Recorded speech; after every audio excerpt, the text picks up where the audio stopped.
Hello and welcome to the world's best competition between nations, brought to you by Develop or Die. The last one was really shocking for me. Canada versus US, and Canada literally obliterated the US 11 to 1. I was expecting Canada to win, but not by that much. All right. Now we're going to try US against Cuba. Why? Well, basically because Cuba has been under sanctions and basically blocked for 50 years by the United States, right?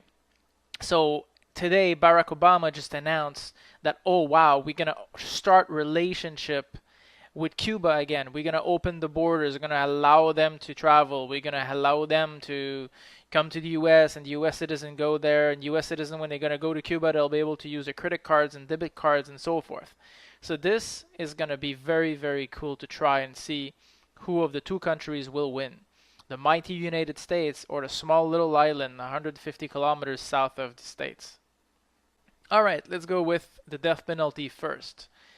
I could have been very bad here and I could have said because they didn't have any execution in Cuba since 2003, 10 years, I could have used 10 years of data, which would have amounted to 650 dead in the United States for zero in Cuba.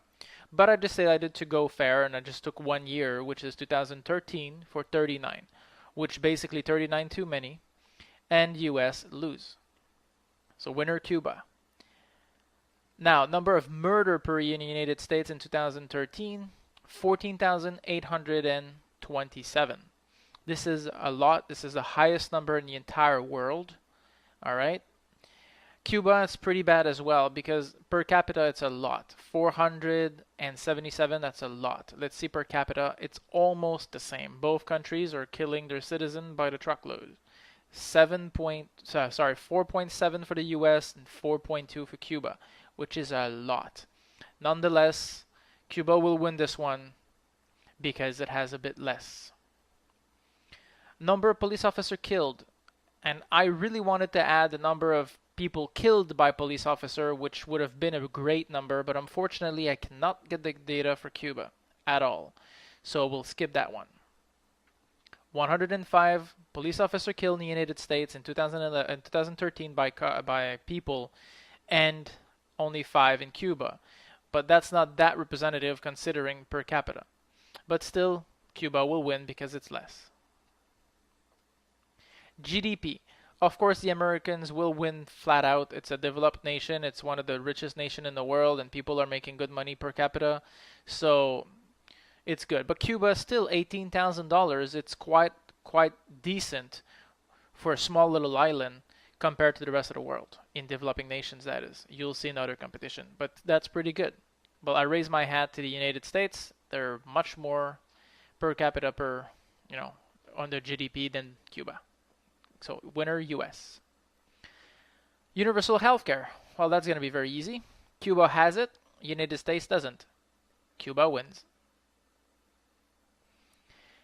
Number of people in prison per 100,000 citizens. 707 in the United States, the highest number in the world. Again.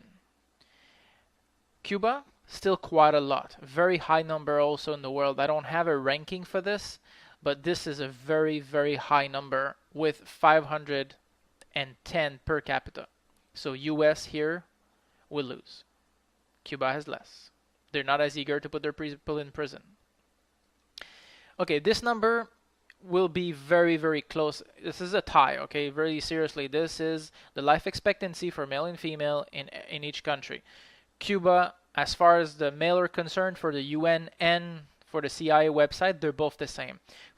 These numbers are from the CIA website, so the male in the United States has a equal chance, but the woman will live like less than a year older than the Cuban woman. However, according to United Nations, Cuba would be higher. So I deem them both even. And this is the world score, so it's too close. And like I said, two different data, two different information. There are even. But it's remarkable to see that a little island, okay, with a universal healthcare system, have their citizens live as long as people in mighty United States. Infant mortality rate. This, I have to admit, Cuba takes a tumble. Twice as much as the US with 14.7. US will win this one hands down. This is the world rank. Same thing for the mortality rate of women giving birth. So a woman that give birth to a kid, 21 of them out of 100,000 have a chance to die, or will die more to the point, and 75 in Cuba. This, their medical systems fails them, I have to agree. US will win this one as well. This is the world rank. So US wins this.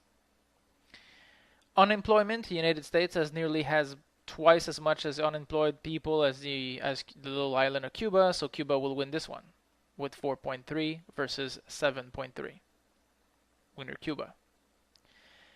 Now, gay marriage, neither country have a law, a universal law in the country encouraging gay marriage or gay union or any kinds of union that would benefit couple of same sex. So here they're even. Now, who's the great winner of our competition? Cuba, with double the number, 6-3. Numbers don't lie, my friends. United States really need to pick it up because they're going from very advanced nation to the status of almost developing nation. No kidding. So, but it's not as bad. At least there's not been destroyed totally by the country like Canada. Next, we're gonna try Iran and see where US lies. All right, take care.